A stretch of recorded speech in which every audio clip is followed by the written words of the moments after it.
Legal services അതോറിറ്റിയുടെ വനിതാ ദിന കൂട്ട നടത്തം മന്ത്രി വീണ ജോർജ് ഫ്ലാഗ് ഓഫ് ചെയ്തിട്ടുണ്ട്. അതുമാത്രമല്ല മിനിസ്റ്റർക്കൊപ്പം ഡബിൾ ഡെക്കർ ബസ്സിൽ ഇപ്പോൾ അവർ സഞ്ചരിക്കുന്നുണ്ട്.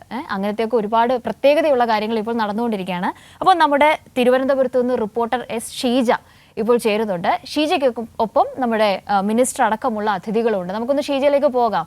ഓക്കെ, അപ്പോൾ ഷീജ ആ മോണിറ്ററിൽ ഇപ്പോൾ നമുക്കൊപ്പം ചേരും.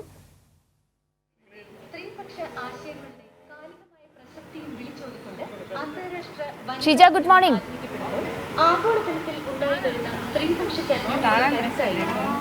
Good morning Kavya.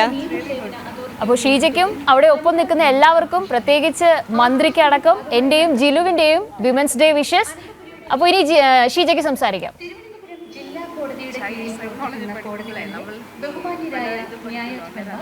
തീർച്ചയായും എല്ലാവർക്കും വനിതാ ദിന ആശംസകൾ നേരുന്നു. ഞാനിപ്പോഴുള്ളത് നമ്മുടെ KSRTCയുടെ ഇലക്ട്രിക് ഡബിൾ ഡെക്കർ ബസ്സിലാണ്.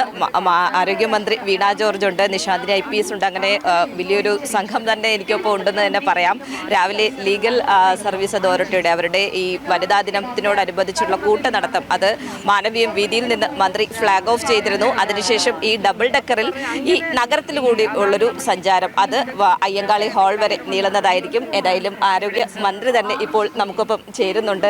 ഏതായാലും ആദ്യം തന്നെ കൈരളി ന്യൂസിന്റെ വനിതാ ദിന ആശംസകൾ നേരുന്നു. ജിനു ഉൾപ്പെടെയുള്ളവർ നമ്മുടെ സ്റ്റുഡിയോയിലുമുണ്ട്. ഏതായാലും ഈ വനിതാ ദിനത്തിൽ എന്താണ് മിനിസ്റ്റർക്ക് പറയാനുള്ളത്? ഷീജയ്ക്കും അതിന് എല്ലാവർക്കും വനിതാ ദിനത്തിൻ്റെ എല്ലാവർക്കും പ്രിയപ്പെട്ട എല്ലാ പ്രേക്ഷകർക്കും വനിതാ ദിനത്തിൻ്റെ സർവ്വദേശീയ വനിതാ ദിനത്തിൻ്റെ ഹൃദയപൂർവ്വമായ ആശംസകൾ. നോക്കൂ, ഈ ലോകം, ഈ ഭൂമി സ്ത്രീകളുടേതുമാണ്. ഈ ആകാശവും ഈ ഭൂമിയും സ്ത്രീകളുടേതുമാണ്. പക്ഷേ ഇന്ത്യയുടെ ഭരണഘടന സ്ത്രീക്കും പുരുഷനും തുല്യമായിട്ടുള്ള അവകാശങ്ങളാണ് നൽകുന്നത്. പക്ഷേ ഇനിയും ആ അവകാശങ്ങളും ആ സ്വാതന്ത്ര്യങ്ങളും നിഷേധിക്കപ്പെടുന്ന ഇടങ്ങൾ സ്ത്രീകൾക്കുണ്ട്. അത് വീടുകൾക്കുള്ളിലുമുണ്ട്, വീടുകൾക്ക് പുറത്ത് പൊതു ഇടങ്ങളിലുമുണ്ട്. അപ്പോൾ തീർച്ചയായിട്ടും ഈ സർവ്വദേശീയ വനിതാ ദിനം നമ്മൾ ആചരിക്കുമ്പോൾ ഇതൊരു സന്ദേശം കൂടിയാണ്. കാരണം കേരളത്തെ പൊതുസമൂഹത്തെ സംബന്ധിച്ചിടത്തോളം അത് നവോത്ഥാന കാലഘട്ടത്തിൽ തുടങ്ങി പിന്നെ നമ്മുടെ വിദ്യാഭ്യാസ മുന്നേറ്റത്തിലൂടെയും സാമൂഹ്യ മുന്നേറ്റത്തിലൂടെയൊക്കെ നാം ആർജിച്ച സ്ത്രീ ശാക്തീകരണം, അതിൽ നമ്മളെ ദേശീയ തലത്തിൽ തന്നെ പല ഘടകങ്ങളിലും ഒന്നാമതെത്തിച്ചിട്ടുണ്ട്. സ്ത്രീ വിദ്യാഭ്യാസത്തിൽ നമ്മൾ ഒന്നാമത് നിൽക്കും. തൊഴിൽ പങ്കാളിത്തത്തിൽ രാജ്യത്ത് ഒന്നാമതാണ് കേരളം സ്ത്രീ പങ്കാളിത്തത്തിൽ. പക്ഷെ നമ്മൾ ആ ഒന്നാം സ്ഥാനം കൊണ്ട് തൃപ്തിപ്പെടുന്നില്ല. ഇനിയും കൂടുതൽ സ്ത്രീ പങ്കാളിത്തം നമുക്ക് തൊഴിലിടങ്ങളിൽ ഉണ്ടാകണം. അതോടൊപ്പം ഉന്നത വിദ്യാഭ്യാസ രംഗത്തെ സ്ത്രീ പ്രാതിനിധ്യം വളരെ ഉയർന്നതാണ് കേരളത്തിൽ.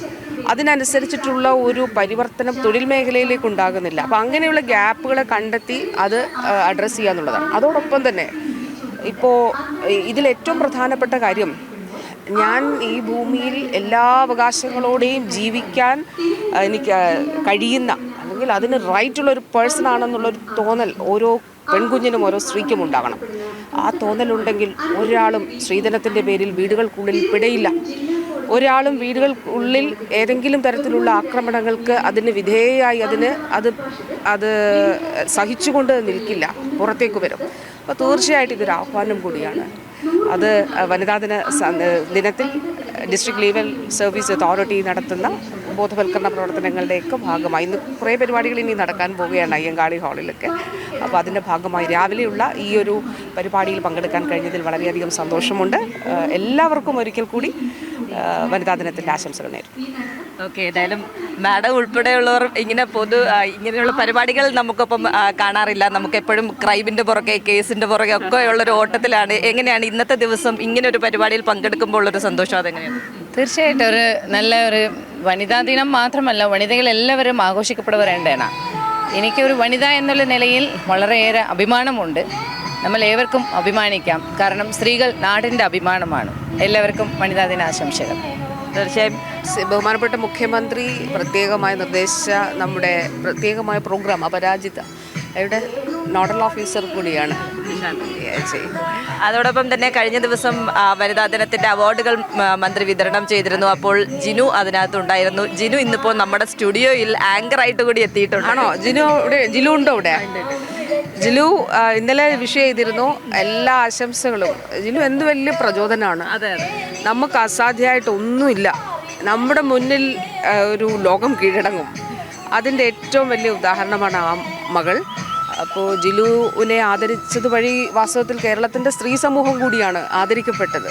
നമ്മുടെ ഇടയിൽ നിന്നൊരു മകൾ ആ രീതിയിൽ എല്ലാവിധമായിട്ടുള്ള പ്രതിസന്ധികളെയും അതിജീവിച്ച് ജീവിതത്തിന് മുന്നിൽ പുഞ്ചിരിക്കുകയാണ്, ലോകത്തിന് മുന്നിൽ പുഞ്ചിരിക്കുകയാണ്. അപ്പം ഇഷ്ടങ്ങളെയും സ്വപ്നങ്ങളെയും ചേസ് ചെയ്ത് നേടിയെടുക്കാൻ നമുക്ക് കഴിയുമെന്നുള്ള ജില്ലു ഒരുപാട് പേർക്ക് പ്രചോദനവും മാതൃകയുമാണ്. നല്ലൊരു മാതൃകയാണ്. ഇന്ന് കൈരളി TV പൊതുസമൂഹത്തിന് മുന്നിൽ നല്ല ഒരു വ്യക്തിത്വമാണ് അവതരിപ്പിച്ചിരിക്കുന്നത് ജില്ലുവിൽ. തീർച്ചയായും കാവ്യ, ഏതായാലും നമ്മുടെ ഇനിഷ്യേറ്റീവ് അതിനും ഉള്ളൊരു അഭിനന്ദനം തന്നെയാണ് മന്ത്രി പങ്കുവയ്ക്കുന്നത്. ഏതായാലും ജിലുവിന് ഉൾപ്പെടെയുള്ള നമുക്ക് ഓരോരുത്തർക്കും പ്രചോദനമാണ് എന്നുള്ളതിൽ സംശയമില്ല. ജിലു ഉൾപ്പെടെയുള്ളവർ ഏതായാലും ഈ രീതിയിലാണ് വനിതാ ദിനത്തിൽ ഓരോ ദിവസവും വനിതാ ദിനം എന്നതിനപ്പുറത്തേക്ക് എല്ലാ ദിവസവും സ്ത്രീകളുടേതാണ് എന്നുള്ളത് കൂടിയാണ് ഈ ഒരു ഇതിലൂടെ സന്ദേശമായി നൽകുന്നത്. കാവ്യ. ശരി ഷീജയാണ് ഇപ്പോൾ ഈ വിശേഷങ്ങളൊക്കെയും പങ്കുവെച്ചത്. ജിലുവിനെ കുറിച്ച് മന്ത്രി വാതോരാതെ സംസാരിക്കുകയാണ് അല്ലേ? ഇത്തരത്തിലുള്ളൊരു മൊമെന്റ് ഒക്കെ ജിലു ജീവിതത്തിൽ എപ്പോഴെങ്കിലും പ്രതീക്ഷിച്ചിട്ടുണ്ടോ? ഇല്ല, അങ്ങനെ ഒരു എക്സ്പെക്റ്റേഷനോട് കൂടി നമ്മൾ തുടങ്ങിയ കാര്യങ്ങളായിരുന്നില്ല ഇത്. പിന്നെ ഒരുപാട് കാലതാമസം നേരിട്ടതിൻ്റെ ഫലമായി നല്ലതായിട്ട് സംഭവിച്ചതായിരിക്കാം ഇതൊക്കെയെന്ന് ഞാൻ കരുതുന്നു. കുറേ സ്ട്രഗിൾസ് ഉണ്ടെങ്കിലും കുറേ അച്ചീവ്മെൻറ്റ്സ് ഇപ്പോൾ തേടി വന്നിട്ടുണ്ട്. ഈ ഓരോ വാക്കുകളും കൂടുതൽ പ്രചോദനമാണ് മുന്നോട്ട് പോകാനായിട്ടുള്ളത്.